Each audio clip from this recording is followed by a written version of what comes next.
ETV YouTube ఛానల్స్లో మీ వ్యాపార ప్రకటనల కోసం ఈ నంబర్కి కాల్ చేయండి.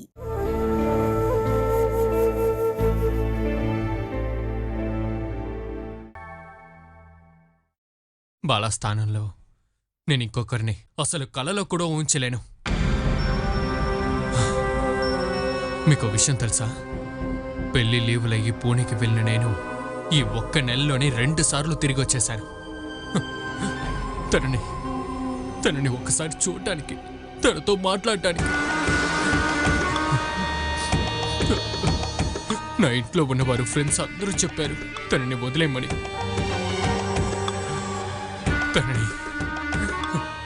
తనని నేను మర్చిపోలేకపోతున్నాను. అందుకే నేను మళ్ళీ తన దగ్గరికి వస్తున్నా. తన మీద ప్రేమ లేదంటే ఒక కుక్కలాగా తన వెనకే పడతాను. మీరు కొంచెం కూర్చోండి. వద్దు సిస్టర్, బాలకి నన్ను చూడొద్దంటే నేనెందుకు ఇక్కడ వెయిట్ చేయగాలి? బాలసుధకి మిమ్మల్ని చూస్తే భయం వేస్తుంది, అందుకే మీ ముందుకు రావడం లేదు. Yes, I know. బాగా తాగేసి నేను బాలసుధని కొట్టాను. ఇప్పుడు ఆ అలవాటుని మానేశాను. ఆ తర్వాత నేను ఒక సైకాట్రిస్ట్ని కలిశాను. నాకు మెడిసిన్ తీసే అంత పెద్ద సమస్య లేదని డాక్టర్ చెప్పారు. మిగతావంతా మా ఇద్దరి మధ్య ఉన్న మిస్అండర్స్టాండింగ్ వల్లే జరిగింది. అది మార్చుకోవచ్చు కదా, దానికి నేను సిద్ధంగా ఉన్నాను. అయితే మరి బాలసుధను ఉద్యోగం ఎందుకు మానేయమంటున్నారు?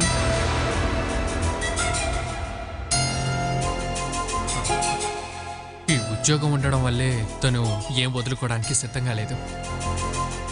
భర్త లేకపోయినా స్వయంగా బతకచ్చనే పొగరు తన మనసులో రావడానికి ఈ ఉద్యోగమే కారణం. లేదా మన కుటుంబం నాశనమైనా పర్వాలేదు, నేను ఉద్యోగం మాన్నని తను చెప్తుందా? తను ఈ మాట చెప్పింది తప్పే కదా సిస్టర్? చెప్పండి, తప్పే కదా?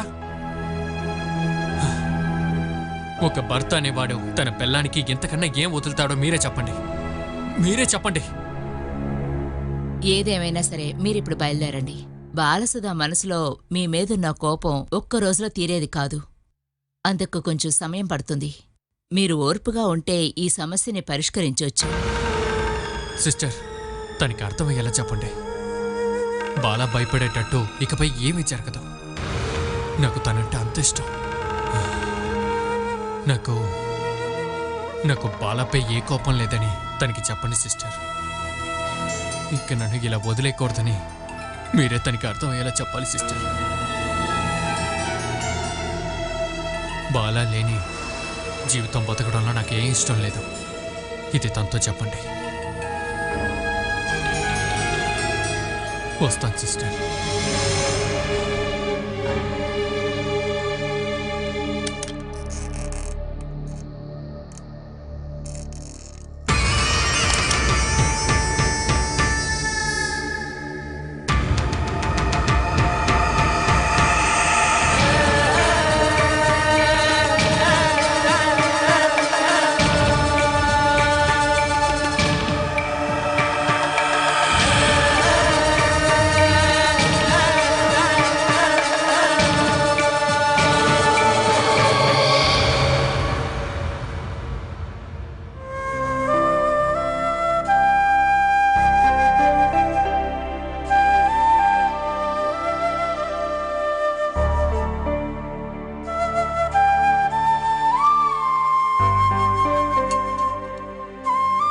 మనో, వచ్చి టిఫిన్ తినరా. నేనింకా స్నానం చేయలేదమ్మా. నీ అలవాటు ఇంకా మానలేదా? టిఫిన్కి పిలిస్తే స్నానానికి వెళ్తావు. నువ్వు తిన్నాకే స్నానం చెయ్యి, లేదంటే చల్లారిపోతాయిరా. ఆహా, ఇంకా షేవింగ్ అవ్వలేదా? స్నానం కూడా చేయలేదా? త్వరగా వెళ్ళి స్నానం చేసిరండి. అమ్మ నన్ను తినేసి స్నానం చేయమంటుంది, భార్య ఏంటంటే స్నానం చేసి తినమంటుంది. నేనిప్పుడు ఎవరు చెప్పేది వినాలి? అత్తయ్య అప్పుడే వడ్డించేస్తున్నారా? అయితే తిని స్నానం చేయండి, ఆరిపోతాయి కదా అత్తయ్య. వద్దొద్దు, ఇప్పుడు తింటే నాకేంటి చెప్పు. వేడిగా తినాలో చల్లారిపోయాక తినాలో వీడిష్టం. అయితే నేను తినేసే వెళ్తాను.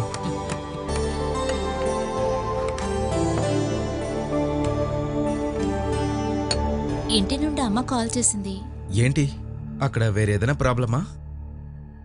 సమస్య అంటే బాల పెట్టి తీసుకొని హాస్టల్లో ఉంటానని వెళ్ళిందంట. ఏమ్మా జయ్య, ఎప్పుడు మీ ఇంట్లో సమస్యలేనా? తను వెళ్ళింది మంచిదైపోయింది. సొంత ఇంట్లోనే ప్రేమను చూపించడానికైతే ఎవరూ లేరుగా. హ్మ్, ఇంకెందుకు తను ఉండాలి? అయితే తను చేసింది కరెక్ట్ అంటున్నారా మీరు? సరే తప్పే, ఇక మొదట మనం చూడొద్దు. హాస్టల్లో కాస్త మనసైనా కుదుట పడుతుంది. బాలకి పెళ్ళయి ఒక్క నెలే కదా అవుతోంది. అంతలోనే మొగుడిని వదిలేసి ఇంటికొచ్చేసింది. అతను పెట్టే బాధలు తట్టుకోలేకపోయింది అనుకుందాం. ఇప్పుడు పుట్టింటి నుంచి హాస్టల్కి వెళుతుందంటే తనకెంత పొగరు అని అందరూ అనుకుంటారు కదా. మనసే సర్లేదని చెప్పి అక్కడి నుంచి బయలుదేరి వచ్చిన ఒక అమ్మాయిని పట్టుకొని వీళ్ళు ఒక శత్రువుని చూసినట్టు చూస్తే ఇలాగే అవుతుంది. ఇలా ఉన్నా వాళ్ళ దగ్గర ఉండటం కంటే హాస్టల్కి వెళ్ళటమే చాలా మంచిది. ఇదేనత్తయ్య ఇంత పెద్ద సమస్య. ఎదుటి వాళ్ళు ఆలోచిస్తున్నట్టు అస్సలు ఈయన ఆలోచించరు. హ్మ్, బాల ఇంట్లో నుంచి వెళ్ళిపోవటం అస్సలు కరెక్ట్ కాదని నేనంటాను. మీరన్నట్టుగానే ఊళ్ళో వాళ్ళందరూ తనకి మర్యాద లేదు, అహంకారం అని ఆ, అంటారు. చెప్పని అమ్మాయిల దగ్గర మోసంగా నడుచుకుంటే వాళ్ళకి భయం రావాల్సిందే. అది బాలాకి మంచిదే. ఇంట్లో వాళ్ళు చెప్పినట్టు వినకుండా ఇష్టం వచ్చినట్టు చేస్తే మంచి ఎలా జరుగుతుంది? అలా ఉంటేనే కదా మంచిదేంటని తెలుస్తుంది. బాల ఇప్పుడు చేసేదంతా తనకి సమస్యగానే మిగులుతుంది. ఏమ్మా జయ్య, మనం ఈ విషయంలో ఏమన్నా చేయగలమా? చేయలేం. ముందు నిర్ణయం తీసుకోవాల్సింది బాలే కదా. అలా లేదంటే అమ్మ, నాన్న, అన్నదమ్ములు, అదీ కాకపోతే తన మొగుడో వాళ్ళ అమ్మా నాన్నలో వాళ్లే ఈ నిర్ణయం తీసుకోవాలి. వాళ్ళు తీసుకున్న నిర్ణయానికి మనం వ్యతిరేకంగా ఏం చెప్పగలం? మన హెల్ప్ ఏదైనా అమ్మ అడిగిందా? అలాంటిదేం చెప్పలేదు. తను హాస్టల్కి వెళ్ళిందని మాత్రమే కాల్ చేసి చెప్పారు. అంతే కదమ్మా, నువ్వది మర్చిపో జయ. అమ్మా నాన్న అన్నదమ్ములకి లేని బాధ్యత నీకెందుకు చెప్పు జయ. తను నా చెల్లెలు కదత్తయ్య. ఒంటరిగా ఎక్కడికైనా వెళ్ళి ఉండటం వల్ల తనకి ఏదైనా చెడు జరిగితే అది నాకు కూడా బాధే కదా. ఈయన గురించి తెలుసుగా, ఈయన ఎంతమందితో స్నేహం చేస్తున్నారు. నా చెల్లెలకు ఒక చెడ్డ పేరంటే అది ఈయనకు కూడా వస్తుంది కదా. ఆ, నా గురించి ఆలోచించి టెన్షన్ అవ్వకో. అది చెప్పి బాలాని మళ్ళీ పిలిచి దాన్ని టెన్షన్ చేయబాకండి. జయ చెప్పింది కూడా నిజమే కదరా మనోజు. అమ్మా, నాకు తెలిసిన వాళ్ళు ఫ్రెండ్స్ ఇంకా వేరెవరో చేసే చెడ్డ పనులు అయ్యి నాకు అఫెక్ట్ అవ్వదు, కానీ నువ్వు చేస్తే అవుతుంది. చెల్లెలు తొందరపాటుతో ఏదో చేసిందంటే జయ కూడా అంతేనా? ఆ విషయానికి మీరిద్దరూ గొడవ పడొద్దు. ఇదిగో ఆ, తిను. ఇంకా చాలమ్మా. ఇది కూడా తినరా. లేదమ్మా, పొట్ట ఫుల్ అయిపోయింది. అత్తయ్య, ఈయన 4 దోశలే తింటారు. వీడెన్ని తింటాడో వాళ్ళ అమ్మని నాకు తెలీదా? అంతంతా ఇప్పుడేమీ తింటలేదు.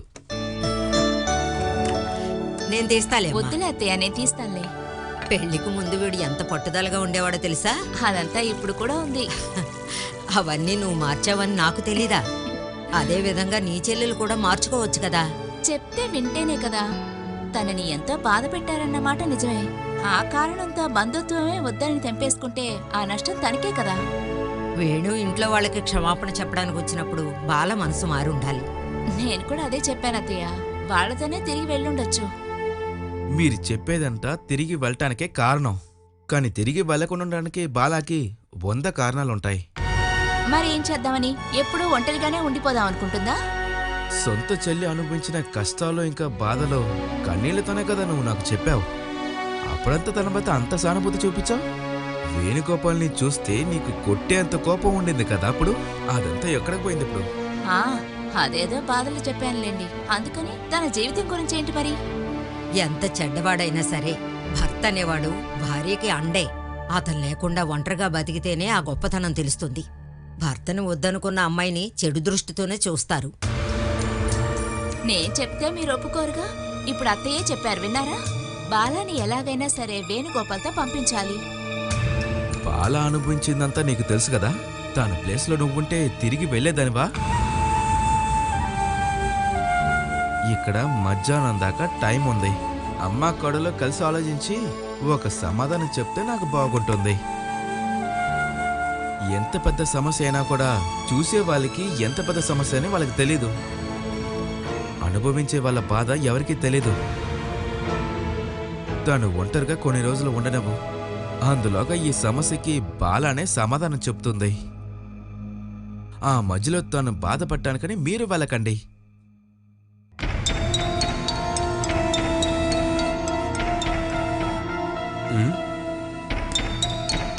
ఏ వేణు, తను ఇక్కడికి రావాలి అని నువ్వు అనుకుంటే తనకి తగ్గ ఏర్పాట్లు నేను చేస్తానురా.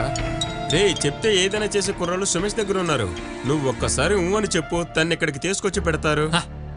అలా తన్ని ఎత్తుకుని వచ్చి ఏం చేస్తాంరా? నాతో కాకుండా ఇంకెవరితోనూ తనకి జీవితం లేదని తనకి అనిపించాలి. అలా అనిపించే వరకు నేను తన వెనకే వెళ్ళి తనని ఇబ్బంది పెడుతూనే ఉంటాను. తన్ని వదిలేలా లేదు. రే, తన వెనకాల నువ్వు తిరుగుతూ ఉంటే నీ ఉద్యోగం పోతుందిరా. తర్వాత అడుక్కోవాలి. ఉద్యోగం పోతే పోయిందమ్మా. తను నన్ను వద్దని చెప్పేసి తన ఇష్టానికి తిరుగుతోంది. అది మాత్రం అస్సలు కూడదు. తాను అలాంటిదైతే నువ్వెందుకు తన వెనకాల తిరుగుతున్నావు? ఆ తాళిని తెంపుకొని తీసుకురారా. మనకు తగినట్టుగా వేరే అమ్మాయిని చూద్దాం. ఇంకెవ్వరు వద్దమ్మా, బాగా చాలు. మీరు చూస్తూ ఉండండి, నేను తన్ని ఇంటికి తీసుకొస్తాను. వేణుతో తన్నించుకుని తిట్టించుకోవడానికి బాలానే కరెక్ట్ అయిన అమ్మాయి. వేరే అమ్మాయి అయితే ఇలాంటివన్నీ ఒప్పుకోకపోతే? నిన్నెవరైనా ఇక్కడికి పిలిచారా? ఎవరు పిలవలేదు. ఇటు పక్క కిచెన్ కి వెళ్తున్నాను, అందుకే వచ్చాను. నువ్వేనా నిద్రపోతున్నావేంటే? పనిచేస్తే సరిపోతుందా? నాకు రెస్ట్ కావాలిగా. తాగడానికి టీయా జ్యూసా? లేదు, ముఖ్యంగా ఏదో మాట్లాడుతున్నారు కదా, తాగడానికి ఏమైనా కావాలని అడుగుతున్నాను. నీకు కిచెన్ లో పనేమి లేదా? పానంతా అయిపోయింది. అయితే వెళ్ళి చెట్లన్నిటికీ నీళ్లు పోయి. ఇది బాగుంది. పని పూర్తవగానే మళ్ళీ పని చెప్పడానికి దీపం నుండి వచ్చిన భూతాన్నా? నువ్వు కదే, నేనే పోతాం. చూస్తావే, జస్ట్ మిస్, లేకపోతే తన్నులు తినేది ఇప్పుడు.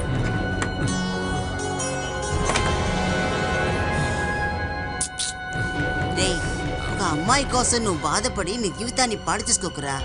కోపంలో ఏదైనా చేశావంటే తర్వాత దాన్ని మార్చడం కుదరదు.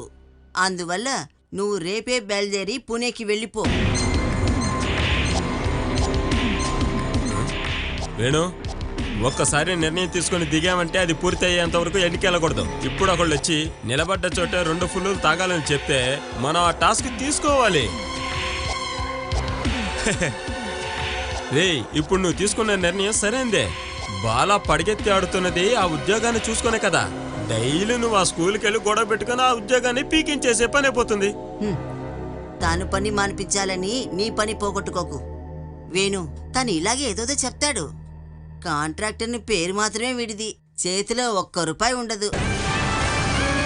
రే, చెప్పుకునేటట్టు జీతం ఉద్యోగం నీకే ఉంది. అందువల్ల ఉద్యోగం మానేసి పెళ్ళాం వెనకాల తిరగాలనుకోకు. మీరేం చెప్పద్దమ్మా. ఈ విషయంలో నిర్ణయం తెలుసుకున్న తర్వాత ఇక్కడ నుండి వెళ్తాను. ఇలా వండరాలరా నువ్వు. అయితే పని లీవ్ తీసుకుంటాను. శాలరీగా దొరకదు, అదంతా ఇంక నేను పట్టించుకోనమ్మా. బాలని ఇక్కడికి తీసుకురావాలి, అది మాత్రమే నా లక్ష్యం. తను ఇప్పుడు ఇంటి నుంచి హాస్టల్కి మారినట్టు నాకు తెలిసిందిరా. ఏ హాస్టల్లో అదేమన్నా నీకు తెలుసా? స్కూల్ పక్కనే ఎక్కడో ఉంటుంది, లేదా టౌన్లో ఉంటుంది. కనిపెడదాం. ఈ లేడీస్ హాస్టల్ అయితే మన పని త్వరగా పూర్తవుతుంది.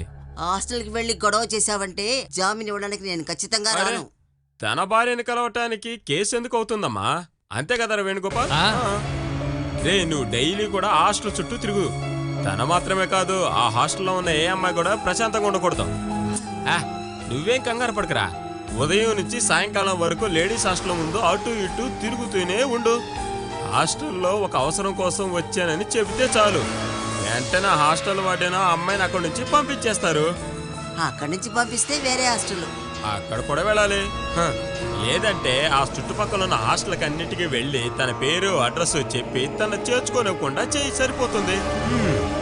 తనని ఎలా నవ్వులు పాలు చేయాలో నేను నీకు చెప్పనక్కర్లేదు కదా. ఆ విషయంలో నువ్వే కదరా నా గురువే.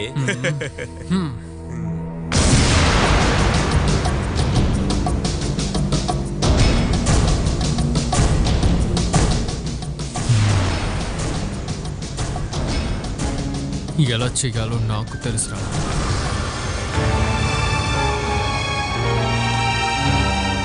నీతో ఒక విషయం చెప్పడం మర్చిపోయాను. మన రాజు ఈరోజు హాస్పిటల్కి వచ్చింది. తనకి వీసా దొరికేసిందంట. 7వ తారీఖు సౌదీకే వెళ్ళిపోతుంది. బయలుదేరడానికి ముందు నేను చూడ్డానికి ఇక్కడికి వస్తానని చెప్పింది.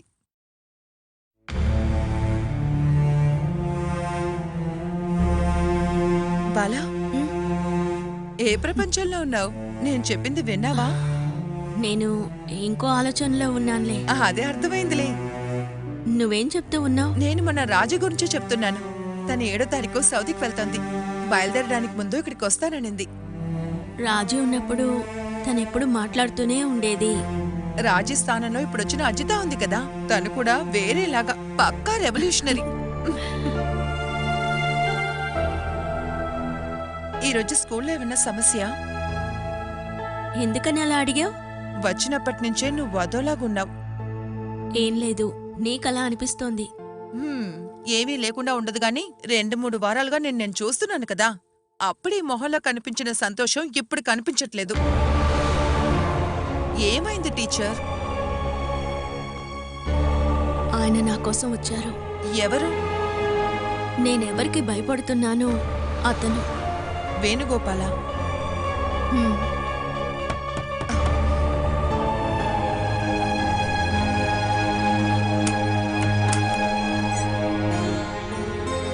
ఏంటి డోర్ క్లోజ్ చేసుకుని ఉన్నారు? ముఖ్యమైన డిస్కషనా ఏంటి? ముఖ్యమైన విషయాలన్నీ చూసుకునేది మీరే కదా.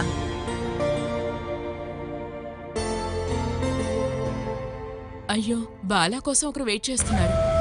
తన్ని కిందకి రమ్మని వార్డెన్ చెప్పారు. వచ్చిందెవరో మీరు చూసారా?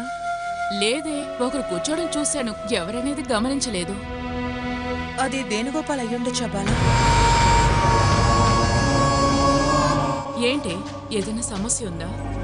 ఉంటే చెప్పు, నేను చూసుకుంటాను. ఇక్కడికొచ్చింది మేము అనుకునే మనిషి అయితే ప్రాబ్లమే. ఎవరొచ్చారో వెళ్ళి చూస్తేనే తెలుస్తుంది. నువ్వు వెళ్ళు. ఏదైనా సమస్య ఉంటే నువ్వు పిలు, నేను వస్తాను. నా పని హెల్త్ డిపార్ట్మెంట్ అయినా సరే అత్యవసరానికి అన్ని డిపార్ట్మెంట్లోనూ మనుషులు తెలుసు. నా కోసమైతే ఎవరొచ్చుండరు. నిన్ను చూడ్డానికి వచ్చారని నీ సిస్టర్ చెప్పారు. సిస్టర్ ఏమైనా తెలియకుండా చెప్పుంటారు.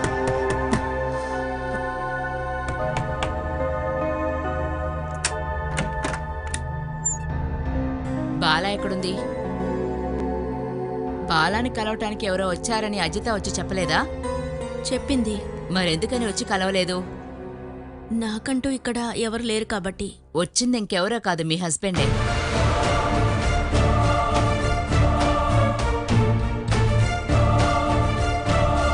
టైం అవుతుంది, ఆయన అక్కడ వెయిట్ చేస్తున్నారు, త్వరగా వెళ్ళు. నేను కలవాలనుకుని ఉంటే మీరు పిలవగానే నేను వచ్చుండేదాన్ని కదా. నిన్ను కలవకుండా ఇక్కడి నుండి వెళ్ళనని మొండికేస్తున్నాడు. అందుకే బావాను కాలు పెట్టుకుని పైదాకొచ్చాను. టైం 6 అవబోతోంది.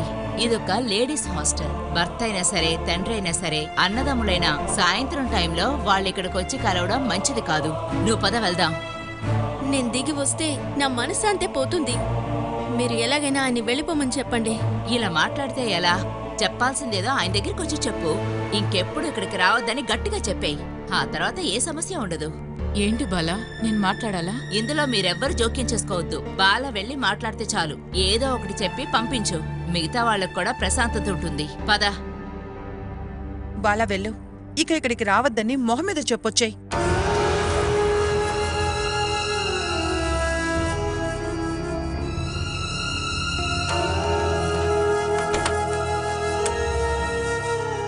ఏంటను సమస్య? నేను చెప్తాను.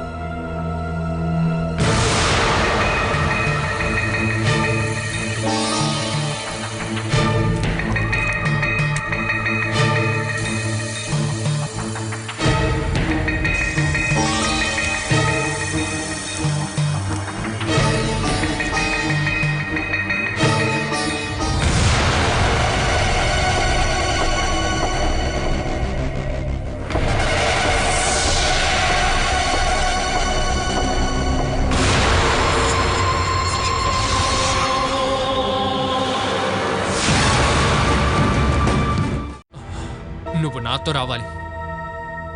నన్ను చంపితే తృప్తిగా ఉంటుందంటే ఆ పని ఇక్కడే చేయండి. ఇకపై నేను అక్కడికొచ్చి ఇంచుగా చావలేదు. చంపడానికి కాదు, నీ ఆశ ప్రకారం సంతోషంగా జీవించడానికే నేను పిలుస్తున్నాను. అందుకు నువ్వు ఏ డిమాండ్ పెట్టినా నేను ఒప్పుకుంటాను. నువ్వు రాబాలా, మన కూర్చుని మాట్లాడతాం. నీకు ఏమేం చెప్పాలా అంతా చెప్పు, కొని నువ్వు నాతో రావాలి. ఒక నెల రోజుల్లోనే మీరు ఎవరనే విషయం నాకు అర్థమైపోయింది. ప్రేమగా మాట్లాడి మాయ చేసి నన్ను ఇక్కడి నుంచి తీసుకువెళ్లాలనుకోవద్దు. నేను రానండి. అంతకంటే నయం చావడమే.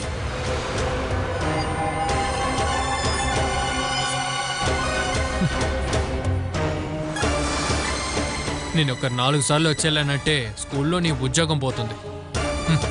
ఇంకా నీ లేడీస్ హాస్టల్ అది మార్చడానికి నాకు ఒక్కరోజు చాలు.